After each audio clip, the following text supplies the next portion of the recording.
함께 박수하며 찬양하겠습니다.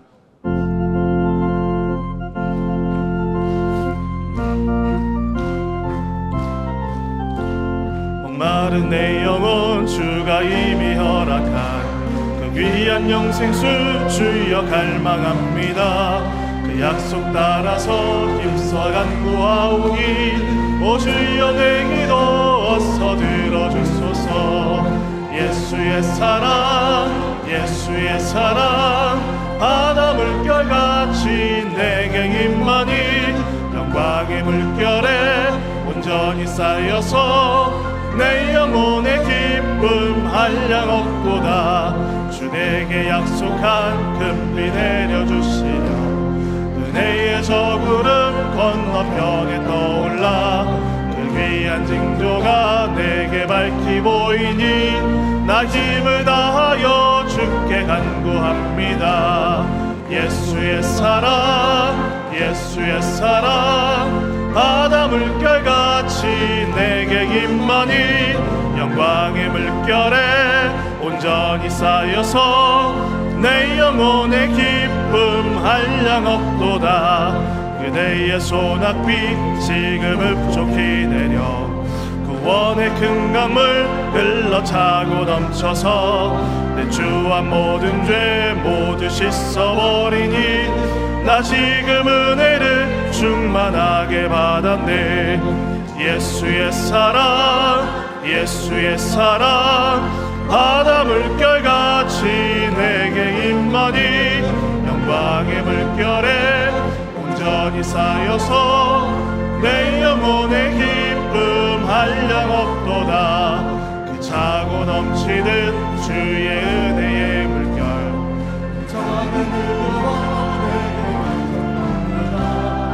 할렐루야로 주를 찬송하오니 내 마음의 기쁨이 항상 충만함이라. 예수의 사랑 예수의 사랑 바다 물결같이 내게 임하니 영광의 물결에 온전히 쌓여서 3절입니다. 은혜의 소낙비 은혜의 소낙비 지금 흡족히 내려 구원의 큰 강물 흘러 차고 넘쳐서 내 주와 모든 죄 모두 씻어버리니 나 지금 은혜를 충만하게 받았네. 예수의 사랑 예수의 사랑 바다 물결같이 내게 임하니 영광의 물결에 온전히 쌓여서 내 영혼의 기쁨 한량 없도다. 그 차고 넘치는 주의 은혜의 물결 힘차게 밀려와 내게 만족합니다. 할렐루야로 주를 찬송하오니 내 마음의 기쁨이 항상 충만함이라. 예수의 사랑 예수의 사랑 바다 물결같이 내게 임하니 영광의 물결에 온전히 쌓여서 내 영혼의 기쁨 한량 없도다. 아버지 사랑합니다. 아버지 경배합니다. 아버지 채워주소서. 당신의 사랑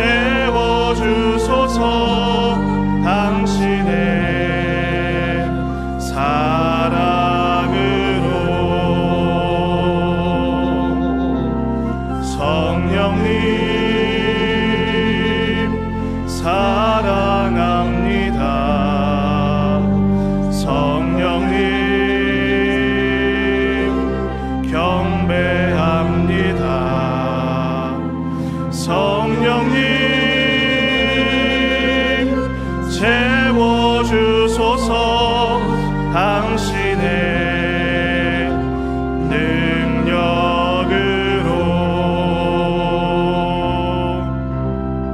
완전하신 나의 주, 의의 길로 나 인도하소서.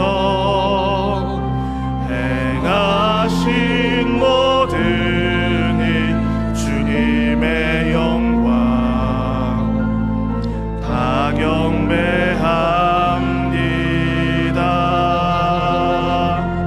예배합니다. 찬양합니다. 주님만 날 다스리소서. 예배합니다. 찬양합니다. 주님 홀로 높임. 완전하신 나의 주님, 완전하신 나의 주, 의의 길로 나 인도하소서. 행하신 모든 일 주님의 영광 다 경배합니다. 예배합니다. 찬양합니다. 주님만 날 다스리소서. 예배합니다. 찬양합니다. 주님 홀로 높이 받으소서.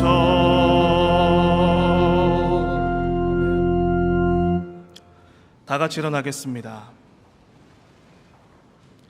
다 함께 조용한 기도를 드림으로 하나님 앞에 나아가겠습니다.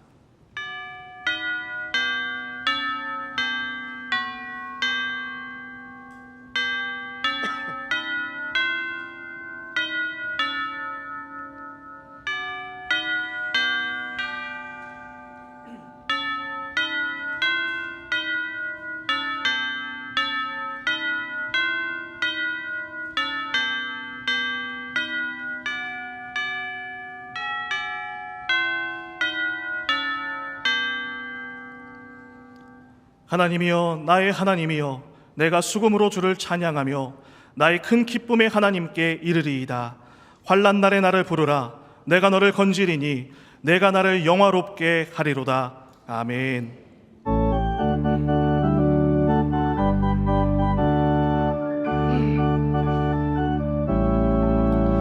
찬송으로 보답할 수 없는 큰 사랑, 주님께 영광 할렐루야. 형제 자매 모두 함께 모여 찬송해.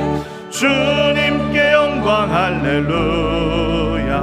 하나님의 자녀여 크게 찬송 부르며 밝고 거룩한 길로 기쁨으로 나아가 주의 보좌 앞으로 속히 들어가겠네. 주님께 영광 할렐루야.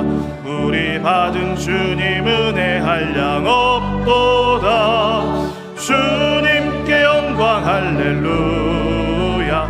기쁜 찬송 부르면서 천국 가겠네. 주님께 영광 할렐루야. 하나님의 자녀여 크게 찬송 부르며 밝고 거룩한 길로 기쁨으로 나아가 주의 보좌 앞으로 속히 들어가겠네. 주님께 영광 할렐루야. 잠시 우리 모두 주를 보겠네. 주님께 영광 할렐루야. 영광스러운 보좌 위에 거룩하신 주 할렐루야.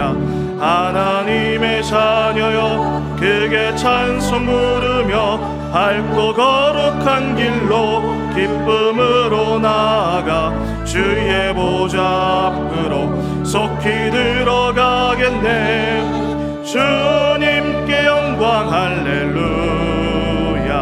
만국 백성 천국에서 소리 높여서 주님께 영광 할렐루야. 영원토록 주의 공로 찬양하겠네. 주님께 영광 할렐루야.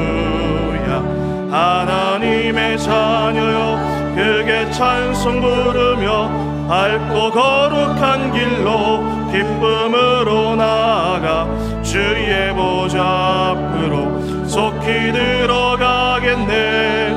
주님께 영광 할렐루야.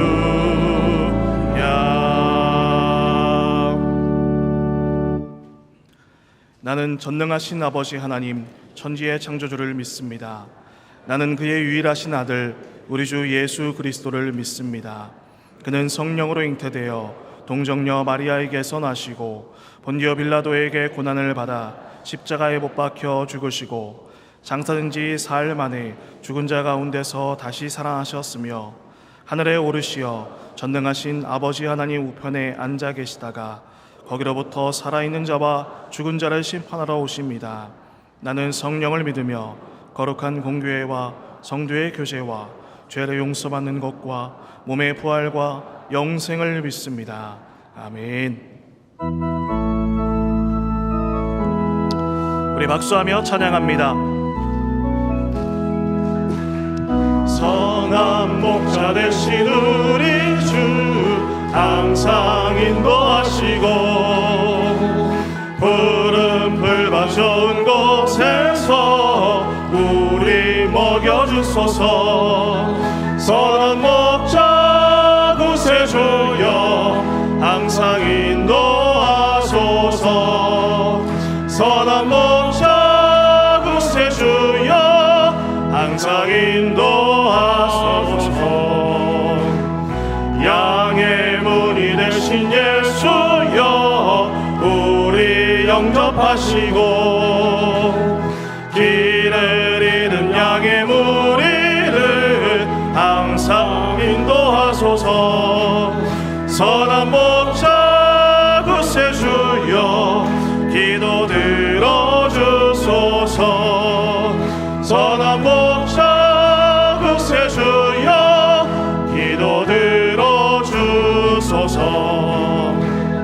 흠이 많고 약한 우리를 용납하여 주시고 주의 넓고 크신 은혜로 자유 얻게 하셨네. 선한 목자 구세주여 지금 나아갑니다. 선한 목자 구세주여 지금 나아갑니다.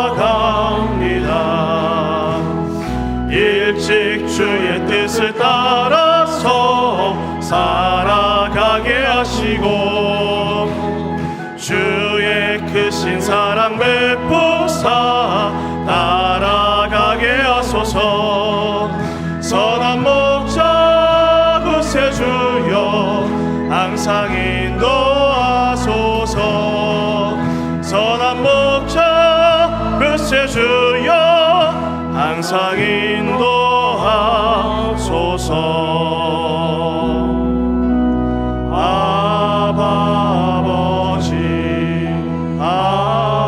아버지 나를 안으시고 바라보시는 아버지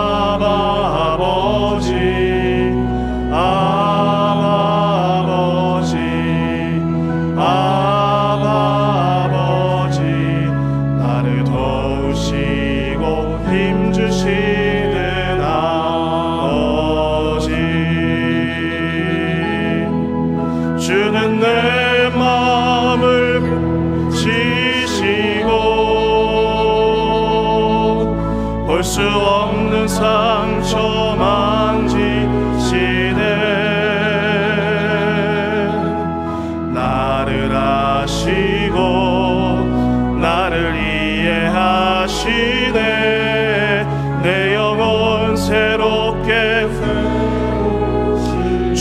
내 맘을 고치시고 주는 내 맘을 고치시고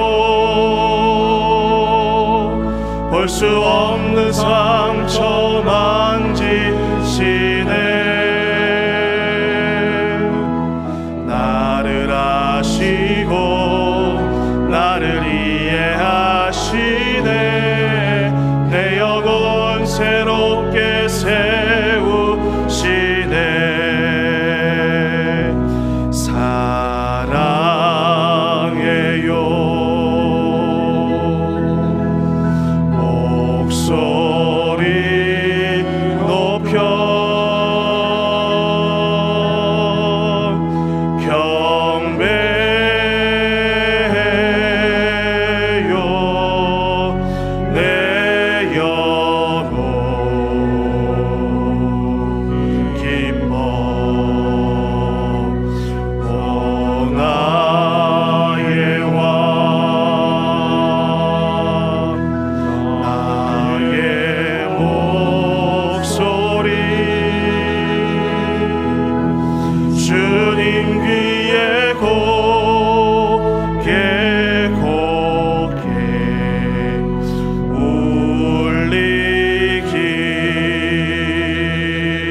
이 시간 다 같이 합심으로 기도할 때 오늘 드리는 예배를 통하여 성령의 충만함을 부어주시옵소서. 일일 부흥회, 독후강 공모전, 예수생명축제 등 교회의 모든 사역을 주관하여 주시옵소서. 말씀을 전하시는 목사님 위에 성령의 능력을 더하여 주시옵소서. 간절한 마음으로 기도하시겠습니다. 거룩하신 하나님 아버지, 오늘도 우리에게 귀한 주일을 허락하시고 예배드리게 하심에 감사를 드립니다. 이 시간 영과 진리로 예배하게 하시고 예배를 통하여 살아계신 하나님을 만나고 체험하게 하여 주시옵소서. 오늘 오후 예배는 일일 부흥회로 드립니다. 이 시간 말씀 전하시는 목사님 성령의 능력을 더하여 주시고 말씀을 통해 깨닫는 은혜가 풍성하게 하여 주시옵소서. 다시금 헌신을 결단하며 순종함으로 거룩한 열매 맺게 하여 주시옵소서. 전도사역을 통해 기도합니다. 주님의 지상명령에 순종하여 모두가 영혼 구원하는 기쁜 사역에 동참하게 하시고 주님을 전하는 일에 온전히 헌신하는 교회 되게 하여 주시옵소서. 이 시간 말씀을 증거하실 목사님을 위해 기도합니다. 생명의 말씀을 의논하실 때 성령님께서 함께하여 주시옵소서. 말씀을 통하여 우리를 향한 하나님의 뜻을 알게 하시고 믿음으로 결단하며 순종케 하여 주시옵소서.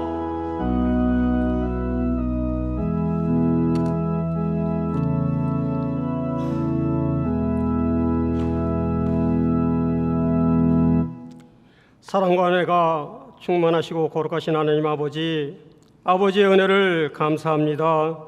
예배 후 한 주간 세상에 살 때에 많은 시련으로 힘들어 낙심될 때에 주님의 사랑으로 주님의 날개 아래 고이 품어주시고 힘주시고 강한 팔로 붙잡아 주시사 믿음 안에서 승리하게 인도하여 주신 은혜 감사하고 또 감사합니다. 하지만 저희들의 믿음을 다시 한번 돌이켜봅니다. 진정으로 하나님의 말씀 중심으로 살았는지, 진정으로 영적 기도자로 승리의 삶을 살았는지, 혹여나 세상과 타협하며 살지는 않았는지 돌이켜볼 때에 주님 앞에 무릎 꿇고 머리 조아려 기도하기보다는 나의 힘과 능력만 믿었던 주님 앞에 죄인이었음을 고백합니다. 주님, 저희들의 죄를 용서하여 주시옵소서. 이 시간 아버지 앞에 우리가 예배 드릴 때에 다시금 다짐하고 굳건한 믿음의 소유자로 거듭나게 하시사 이제는 하나님 아버지만 굳게 믿고 의지하며 모든 것을 내어드리는 시간 되게 인도하여 주시옵소서. 이 시간 아버지 앞에 더욱 감사하기는 저희 교회의 새로운 담임 목사님을 허락하시고 날마다 시간마다 말씀의 은혜 받게 하시며 성령 충만함으로 새로운 변화의 과정을 허락하심에 감사합니다. 하나님 아버지, 그렇지만 우리가 마냥 좋아만 할 것이 아니라 더욱 열심을 내어 기도하고 말씀에 바로 서서 혹여나 분열의 세력이 틈타지 못하도록 합심하게 기도하게 하시고 우리 송영교회 모든 성도가 사랑 안에서 선을 이루며 하늘나라의 영광을 위하여 하늘나라의 표대만을 향하여 달려가는 경주자가 다 되도록 인도하여 주시옵소서. 혹여나 이 시간 개인 사정으로 또는 몸에 불편하여 원치 않는 병증으로 예배 자리에 함께하지 못한 성도님들 계십니다. 주님, 그들 또한 이 자리를 사모하게 하시고 있는 곳에서 하나님께 예배하게 하시며 병든 자에게는 주님의 능력에 발로 일으켜 세워주시사 건강을 회복하게 하시고 마음의 상처가 있는 자는 위로하여 주시사 마음의 평안함을 주시옵소서. 길을 잃고 방황하는 자들 주님 또한 구원의 방주교회 송년재단으로 다시금 불러 주시옵소서. 이 시간 담임 목사님 귀하신 하나님의 말씀 중 예배소 교회의 처음 사랑이란 제목으로 말씀을 대언하십니다. 목사님의 영육간의 강건하심과 말씀의 두루마리 입혀주시사 이 시간 우리 모두에게 은혜의 말씀, 축복의 말씀이 되게 하여 주시옵소서. 저희들은 말씀 중심에 서서 언제나 하나님을 1순위에 두고 하나님이 기뻐하시는 일, 하나님이 인정하시는 일만 하게 하시사 언제나 겸손함으로 낮은 자세로 서로 섬김으로 사랑이 넘치는 성도, 사랑이 넘치는 교회되게 인도하여 주시옵소서. 한 주간 열심으로 준비한 찬양으로 하나님께 영광을 돌리는 예루살렘 찬양대의 찬양을 기뻐받아 주시옵시며 수고하시는 찬양대 한 사람 한 사람을 기억하시사 한량없는 하늘나라의 복과 이 땅에서 복을 흡족히 내리어 주옵소서. 곳곳에서 알게 모르게 봉사하시는 분들 또한 같은 은혜로 축복하여 주실 것을 간곡히 바라오며 언제나 사랑이 많으시고 거룩하신 예수님의 이름으로 감사하며 기도합니다. 아멘. 하늘에 계신 우리 아버지, 아버지의 이름을 거룩하게 하시며 아버지의 나라가 오게 하시며 아버지의 뜻이 하늘에서와 같이 땅에서도 이루어지게 하소서. 오늘 우리에게 일용할 양식을 주시고 우리가 우리에게 잘못한 사람을 용서하여 준 것 같이 우리 죄를 용서하여 주시고 우리를 시험에 빠지지 않게 하시고 악에서 구하소서. 나라와 권능과 영광이 영원히 아버지의 것입니다. 아멘.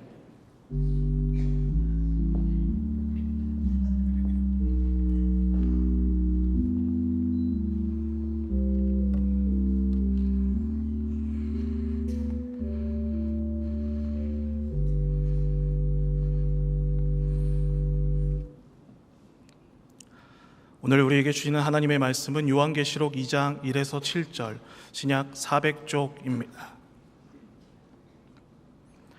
에베소 교회의 사자에게 편지하라. 오른손에 있는 7뼈를 붙잡고 7 금촛대 사이를 거니시는 이가 이르시되 내가 내 행위와 수고와 내 인내를 알고 또 악한 자들을 용납하지 아니한 것과 자칭 사도라 하되 아닌 자들을 시험하여 그의 거짓된 것을 내가 드러낸 것과 또 내가 참고 내 이름을 위하여 견디고 게으르지 아니한 것을 아노라.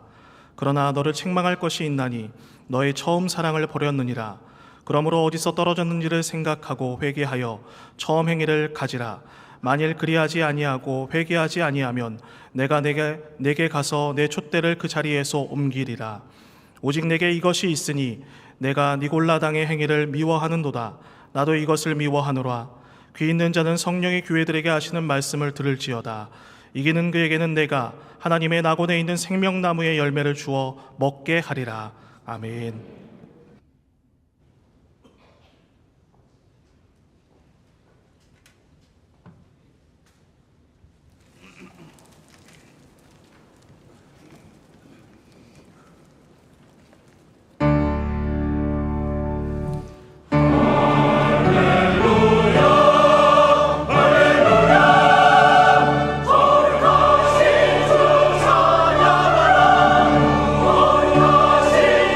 찬양하라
오늘은 그 9월이 시작되는 첫날입니다. 그리고 이제 계절의 변화들이 느껴질 만큼 그 모든 상황들이 변하고 있습니다.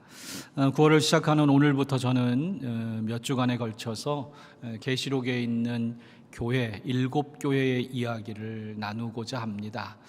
제가 수요일 날 말씀을 수요 예배 때는 그 에베소서 곧 교회에 대한 교회론에 대한 이야기를 나누고 있는데 그것과 맞물려서 이 후반기를 시작하면서 조금 더 여러분들 안에 신앙적인 어떤 긴장감 그리고 말씀에 대한 집중도를 좀 높이고자 주일날 이 7교회 이야기를 나누려고 합니다.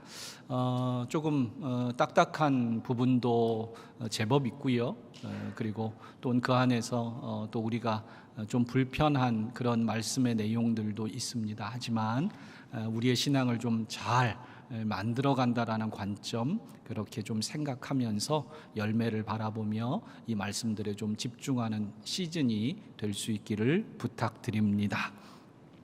오늘은 그 첫 번째 에베소 교회의 처음 사랑에 대한 이야기입니다. 고등학교 교과서에 실린 뿌리에게란 시로 유명한 나희덕 시인의 부패의 힘이란 시를 소개하며 설교를 시작하겠습니다. 벌겋게 녹슬어 있는 철문을 보며 나는 안심한다. 녹슬 수 있음에 대하여. 냄비 속에서 금세 곰팡이가 피어오르는 음식에 나는 안심한다. 썩을 수 있음에 대하여. 썩을 수 있다는 것은 아직 덜 썩었다는 얘기도 된다. 가장 지독한 부패는 썩지 않는 것. 부패는 자기 한계에 대한 고백이다. 일종의 무릎 꿇음이다. 그러나 잠시도 녹슬지 못하고 제대로 썩지도 못한 채 안절부절 방부제를 삼키는 나여 가장 안심이 안 되는 나여. 해설가들의 설명에 따르면 시인은 가장 지독한 부패는 썩지 않는 것이다 라고 그렇게 규정을 합니다. 옳은 얘기입니다. 그렇다면 도리어 부패한다는 것은 자기 한계에 대한 고백이고 일종의 무릎꿇음이다 라고 시인은 표현합니다. 이런 표현은 그야말로 사물에 대한 관찰력뿐만 아니라 그 관찰을 통해서 형이상학적인 그리고 가장 옳은, 가장 바람직한 깨달음을 얻는 그런 깊은 통찰력의 표현이라고 생각이 듭니다.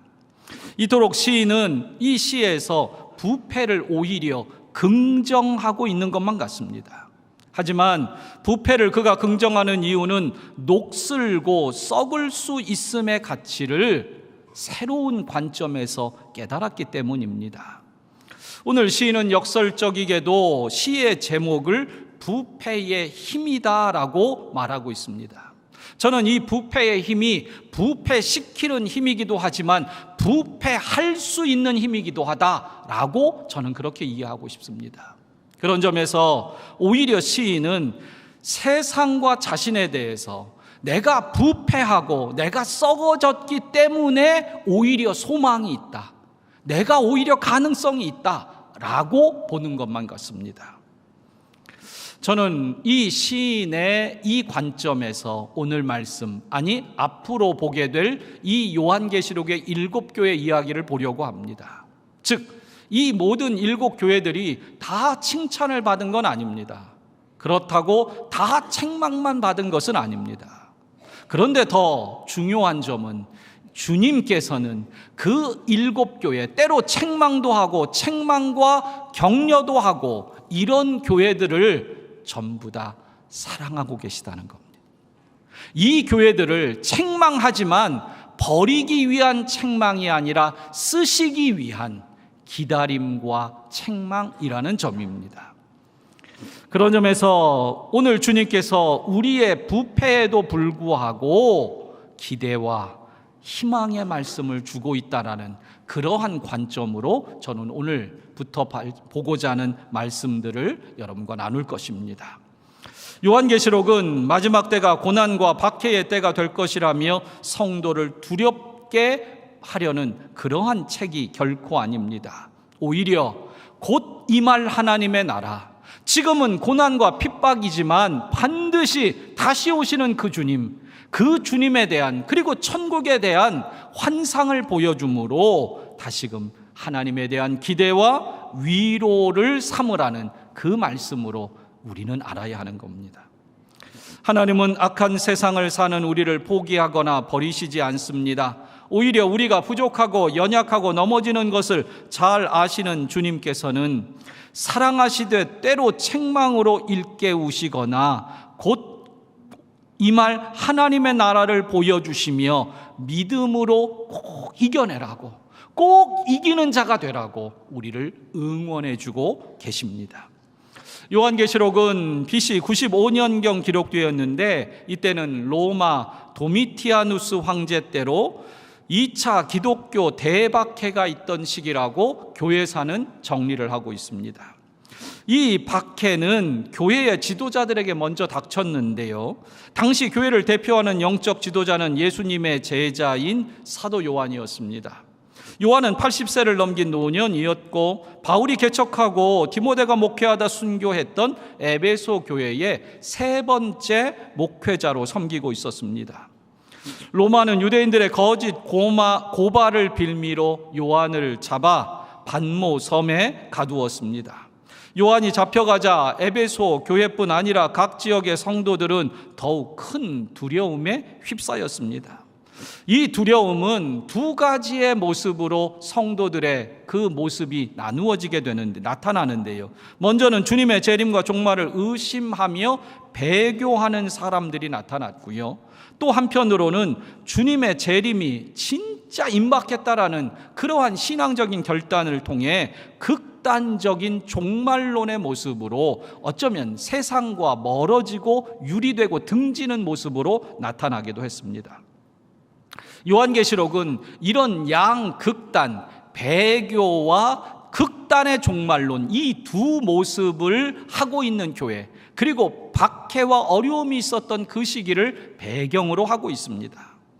그러나 주님께서는 반모섬에 유배도였던 요한에게 계시를 주시며 이 고난이 곧 끝날 것이고, 그리고 이 고난 뒤에 반드시 주님이 다시 오시며 그 천국, 그 새 예루살렘이 우리 가운데 임할 것이다라는 그 환상을 통해 우리를 격려하고 있습니다. 오늘도 우리는 다시금 이 소망의 말씀, 위로의 말씀을 통해 하나님께 주시는 그 음성, 성령의 음성을 듣고자 합니다. 에베소 교회에 주신 주님의 말씀에는 칭찬과 책망이 절묘하게 이루어져 있습니다. 한 가지 우리가 생각할 점은, 책망도 사실은 교회에 대한 사랑과 기대라는 점을 잊어서는 안 됩니다. 뿐만 아니라 칭찬도 그 정도면 충분하니 그만해라 라는 뜻이 아니라 거기서 계속 정진해서 이기는 사람이 되라는 인정과 채근의 말이라고 우리는 이해해야 합니다. 올해 여름을 무척이나 우리는 힘들게 이 기후 때문에 보냈습니다. 그러면서 사람들은 이 이상기후에 대한 얘기를 할 때마다 야, 지구 이거 종말 오는 거 아니야? 이런 얘기들을 그 끄트머리에 하나씩 붙이곤 합니다.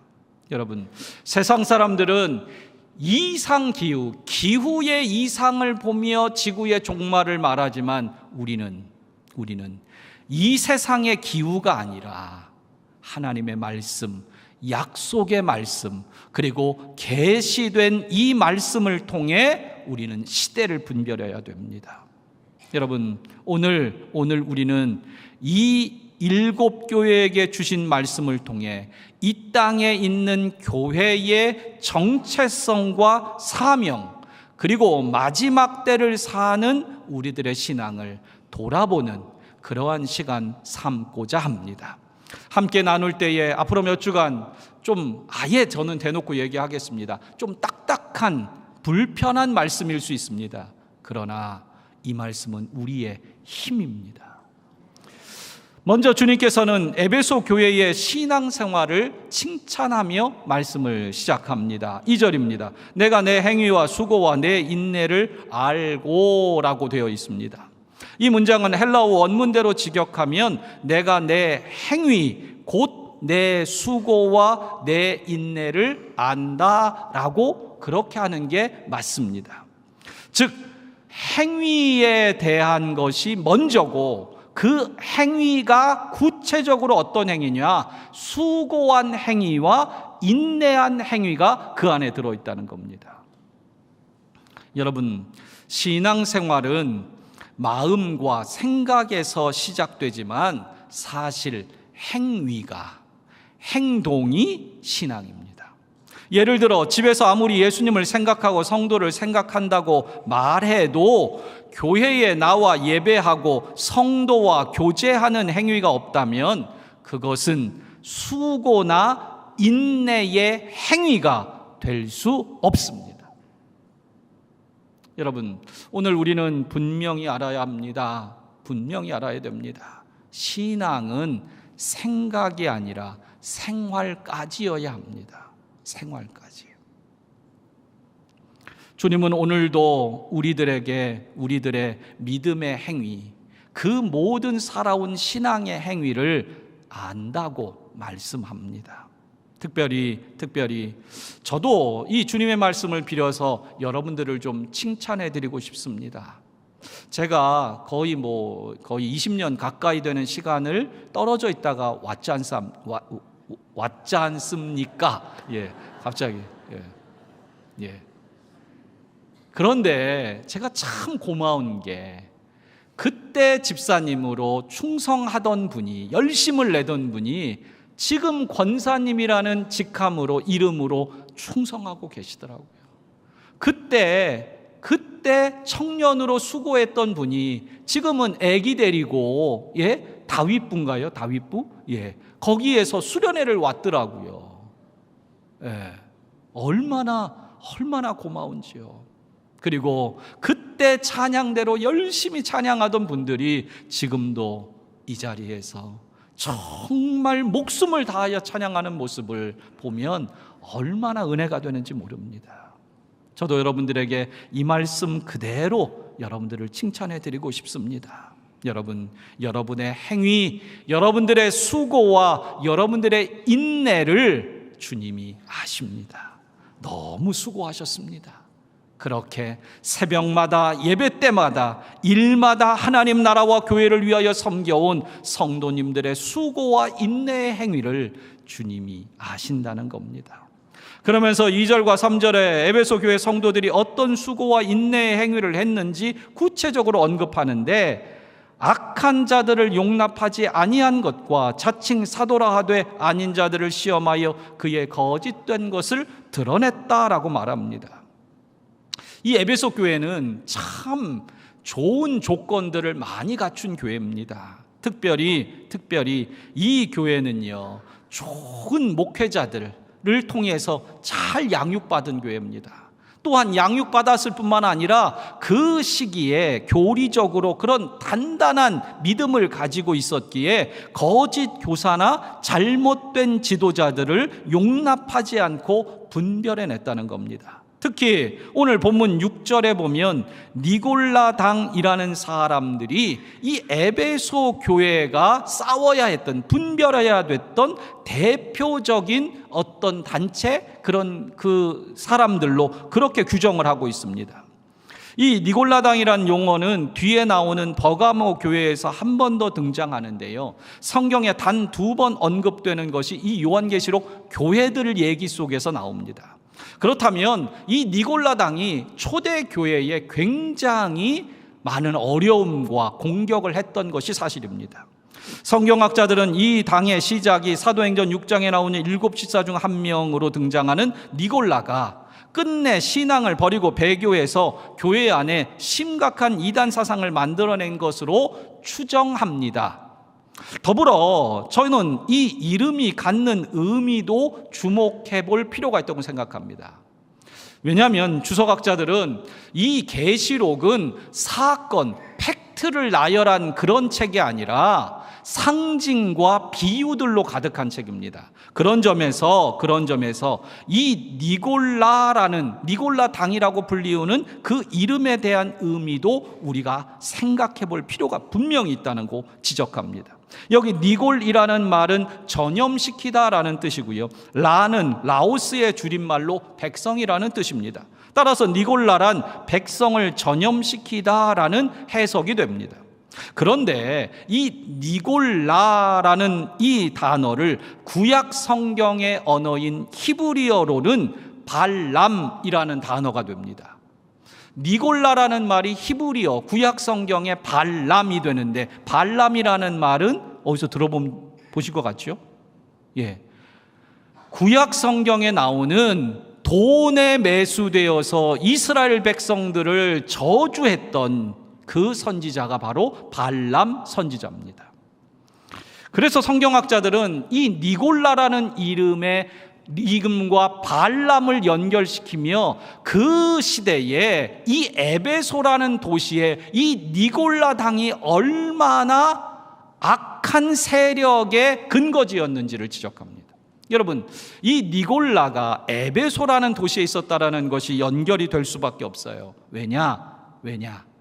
이 에베소라는 도시는요, 그 아시아의 주도가 되고요, 관문 도시입니다. 게다가 이 도시에는 아데미 여신이라는 그 막강한 그 여신의 본거지가, 시발지가 바로 이곳입니다. 그렇다면 이 에베소 도시에는요, 제사를 드리기 위해 1년에 한 번씩 성지순례를 오기 위해 그곳에 모인 사람들이 돈을 내고 제사를 드렸을 거 아닙니까? 그러다 보니 이곳엔 돈이 모였고, 이 에베소 도시에 돈이 모이다 보니 자연스럽게 돈에 매수된 종교 행위들이 가득했고, 그 종교 행위들이 어디까지 침범을 했냐? 에베소 교회, 그 신앙, 교회의 신앙까지 변질시키고 말았다는 겁니다. 여러분, 그런데 이 에베소 교회가 그러한 이 도시 속에서 신앙을 잘 지켰고 그것을 잘 분별해서 이단 사상을 잘 배격하는 교회였다는 겁니다. 뿐만 아닙니다. 에베소 교회는 3절에 참고 주님의 이름을 위하여 견디고 게으르지 아니했다라는 칭찬까지 덧붙이고 있습니다. 이런 내용을 살펴보며 드는 생각은 이 교회는 그야말로 정말로 훌륭한 교회라는 생각이 듭니다. 그러나 주님께서는 오늘 이 에베소 교회에 칭찬만 한 것이 아니라 칭찬과 더불어 한 가지를 책망하십니다. 그것은 처음 사랑을 버렸다라고 주님은 책망합니다. 4절에 그러나 너를 책망할 것이 있나니 너의 처음 사랑을 버렸느니라. 여러분, 주님께서는 이 에베소 교회가 칭찬받을 만한 외적인 행위나 경력이 많지만 주님께서는 그 내면과 중심에 문제가 있다는 것을 지금 지적하고 계십니다. 오늘 제 설교의 중요한 포인트도 바로 이 점입니다. 이 에베소 교회는 큰 도시에 있습니다. 심지어 이단이 가득한 이단의 중심지에 있습니다. 그럼에도 불구하고 말씀으로 잘 교육받았고 좋은 목회자들을 통해서 든든한 신앙의 훈련을 받아서 잘 불변했고 잘 따랐습니다. 그런데 그런 외적인 것, 그거 말고 주님은 그 내면을 책망하고 있다는 겁니다. 그 중심에 처음 사랑을 버린 채로 살아가고 있다고 지적하는 겁니다. 에베소 교회가 주님으로부터 책망받은 그 처음 사랑을 버렸다라는 의미가 뭔가, 그 해석에 대해서 존 스토트 목사는 이렇게 설명합니다. 첫사랑의 환희가 식어버렸고 하나님의 사랑에 반응하지 않으며 사랑의 수고가 아닌 고역으로 일하는 교회로 에베소 교회는 변질되고 말았다. 핸드릭슨이라는 주석가는 좀 더 실제적인 예를 들어서 이렇게 설명을 합니다. 에베소 교회는 행위와 수고, 인내가 있었습니다. 그런데 이런 행위나 수고 그리고 인내는 사랑이 없어도 할 수 있다는 것입니다. 예를 들어 한 가족의 내무장관인 아내가 남편과 자녀들을 위해서 소문이 날 정도로 충성과 열의를 다한다 해도 거기에 사랑의 결핍은 있을 수 있다는 것입니다. 가족들에 대해서 세밀한 부분까지 살피는 것은 임무와 책임감으로도 할 수 있다는 것입니다. 이와 마찬가지로 한 성도가 교회에 잘 출석하고 헌금과 기타 교회의 모든 규례를 잘 지킬 수 있는 것은 첫 믿음 때 가졌던 주님께 대한 헌신의 열정이 없어도 가능한 것입니다. 무슨 얘기입니까? 처음 사랑이 없이도 얼마든지 수고도 하고 인내도 하고 모양도 있고 얼마든지 그럴싸해 보일 수 있다는 겁니다.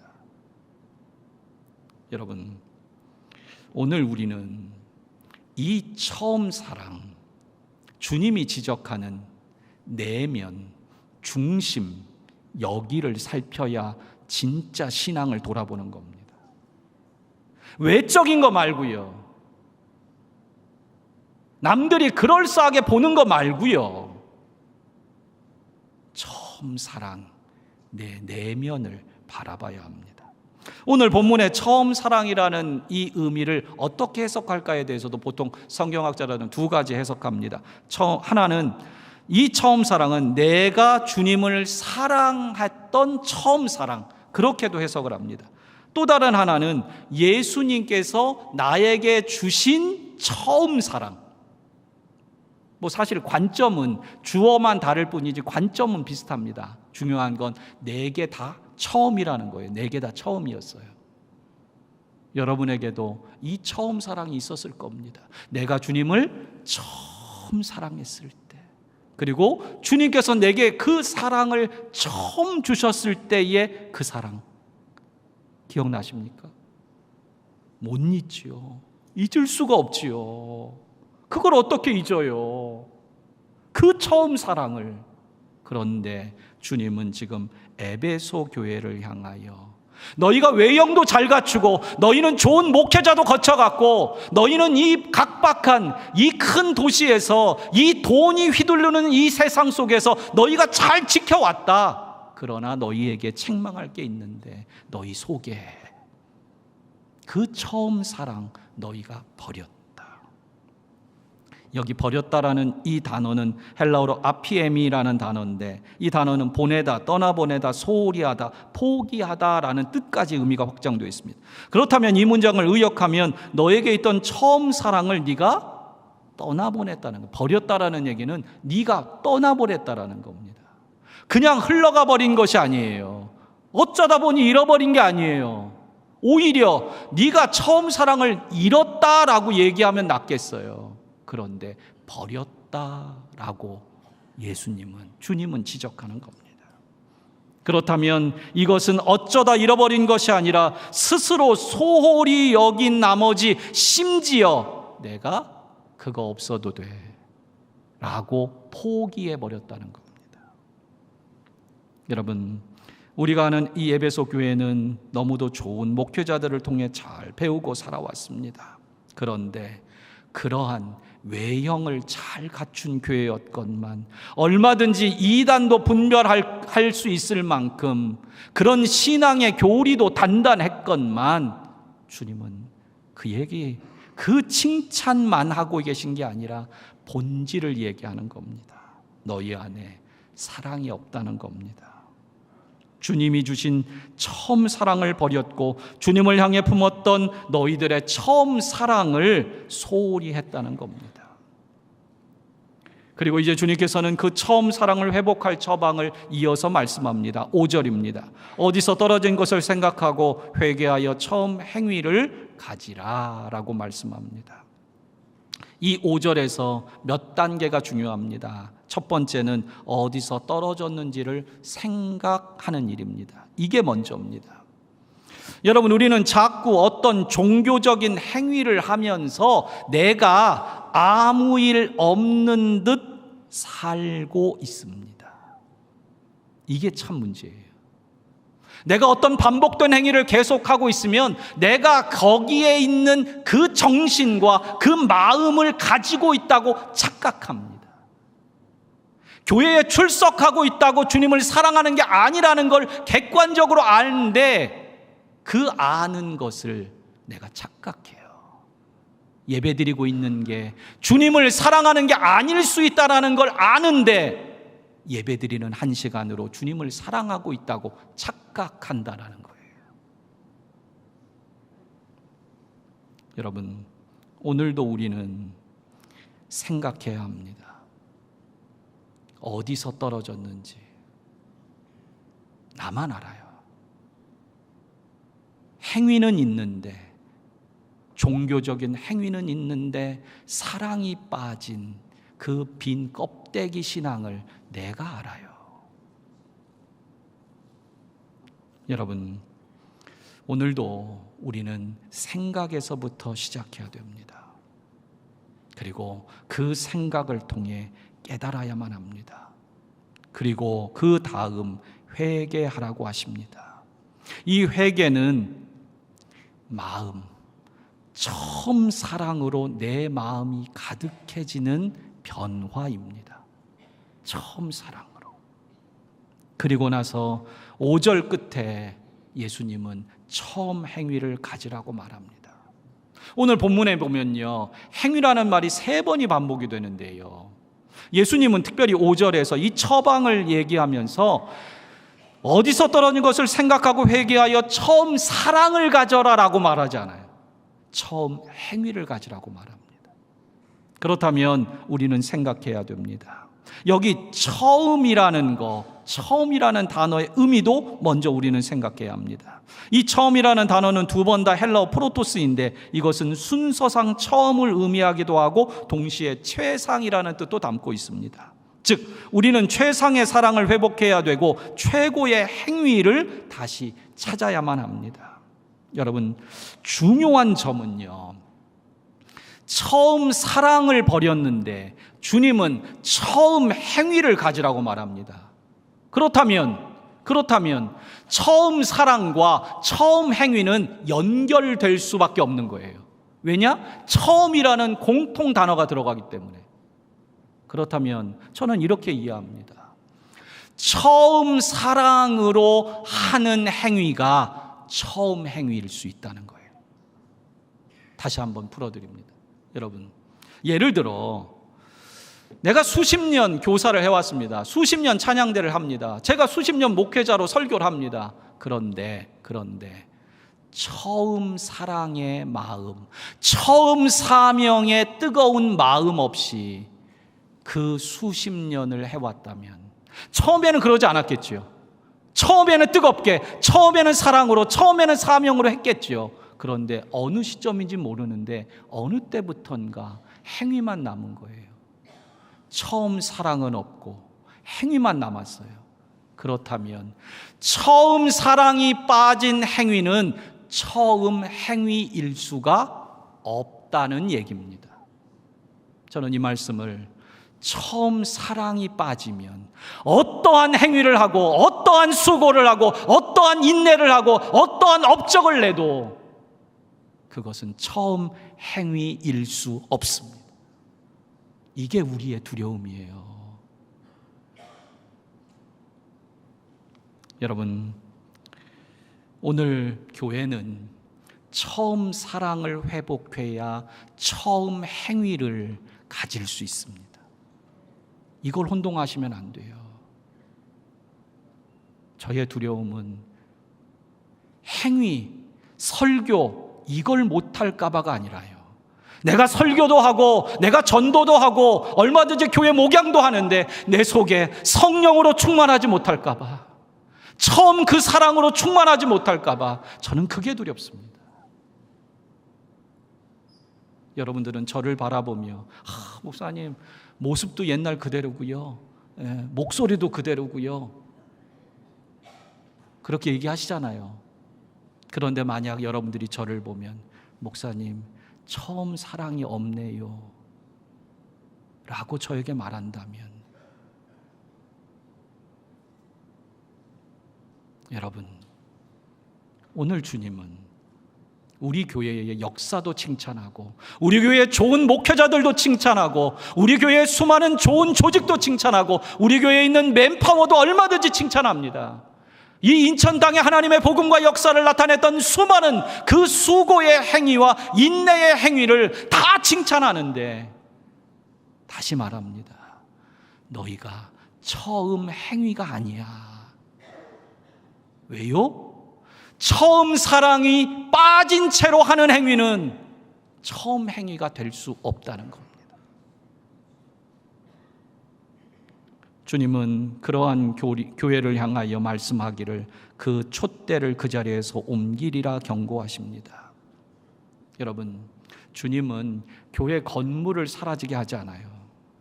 교회 건물도 그대로 두고 사람도 그대로 둡니다. 그러나 촛대를 옮깁니다. 여러분, 이 건물 안에 이 건물을 밝히던 초가, 촛대, 그 초가 사라진다면 이 건물이 아무리 커도 깜깜할 거 아닙니까? 마찬가지입니다. 조직도 있고 사람도 있고 얼마든지 많은 것들이 있다 할지라도 그 안에 빛 되신 그리스도, 성령의 능력과 역사가 없다면 그 교회는 더 이상 빛을 비출 수 없고 맙니다. 이게 우리의 두려운 경고예요.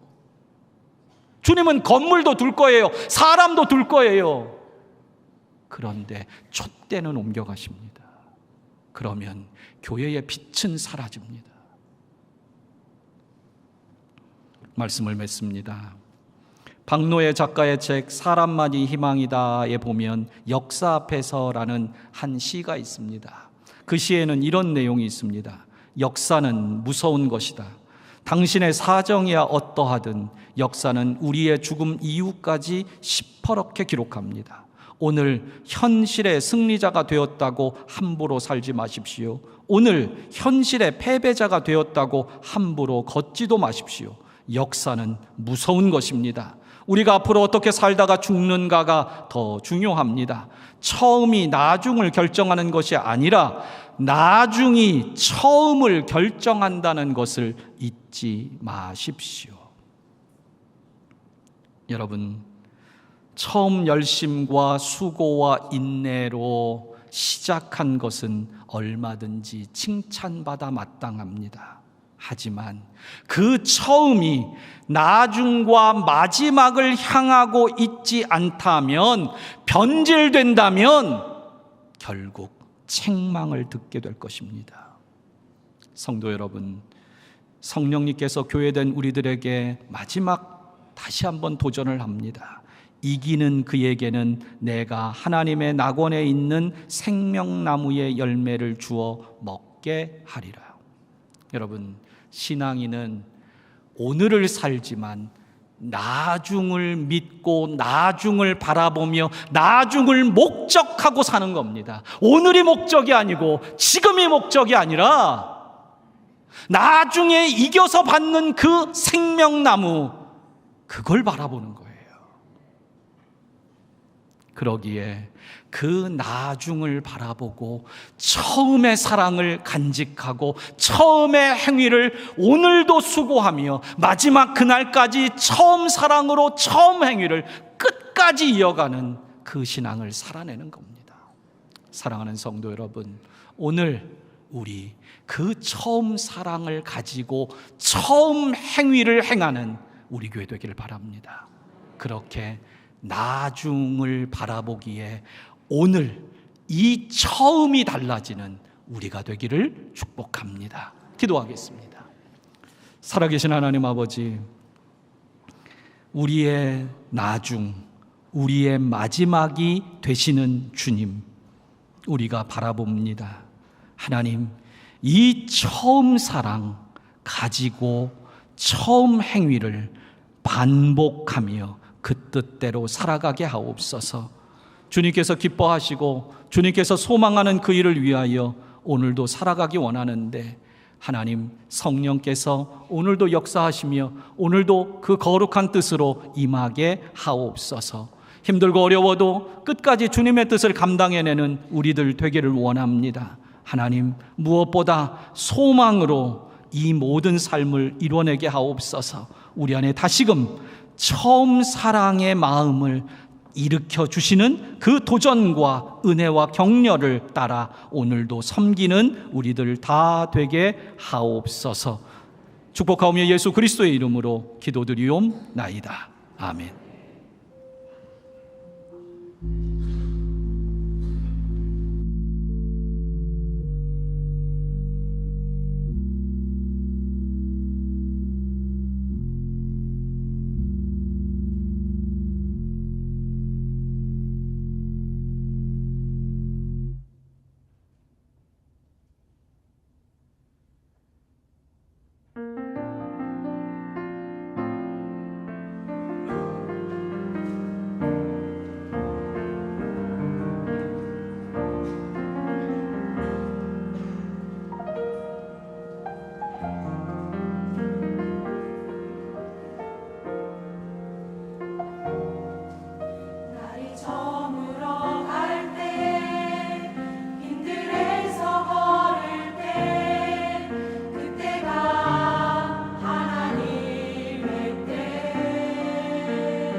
교회 소식 중요한 거 한 가지 더 말씀드립니다. 9월을 시작하면서 저희가 한 영혼을 예수님께로 인도하기 위한 예수생명 축제를 오늘부터 작정서를 지금 주보에 넣어드렸습니다.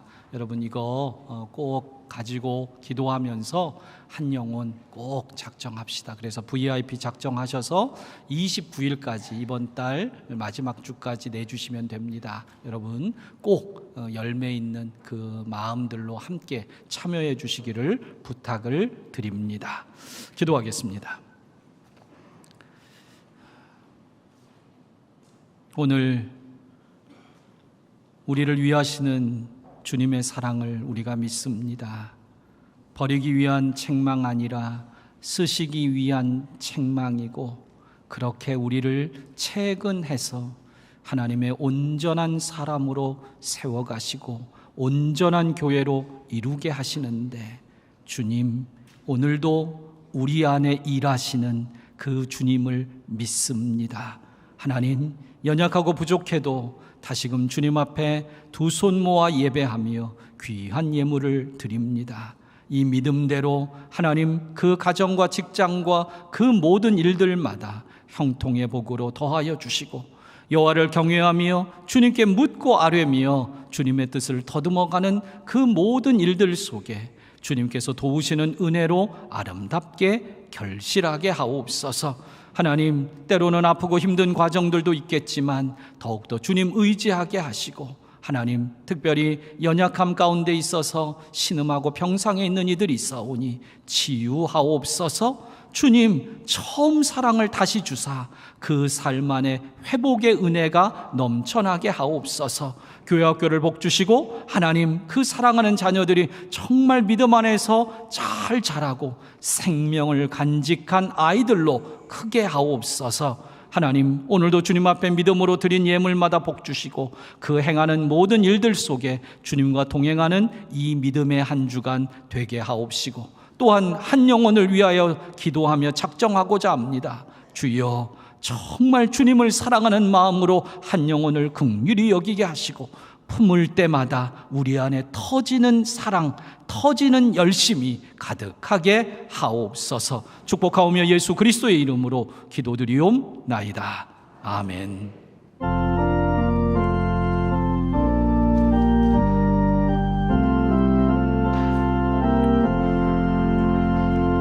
하나님 사랑은 온전한 장사랑 내 맘에 부어주시사 충만케 하소서.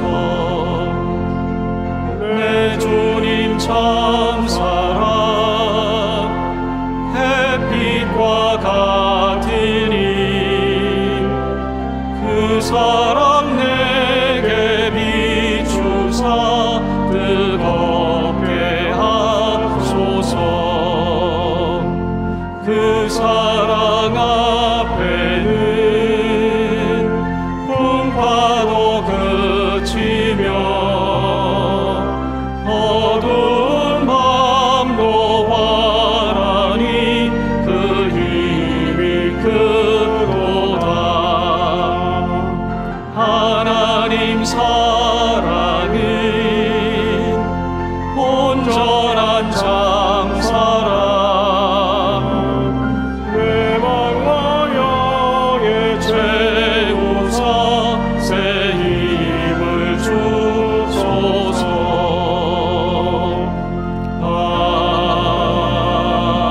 아멘.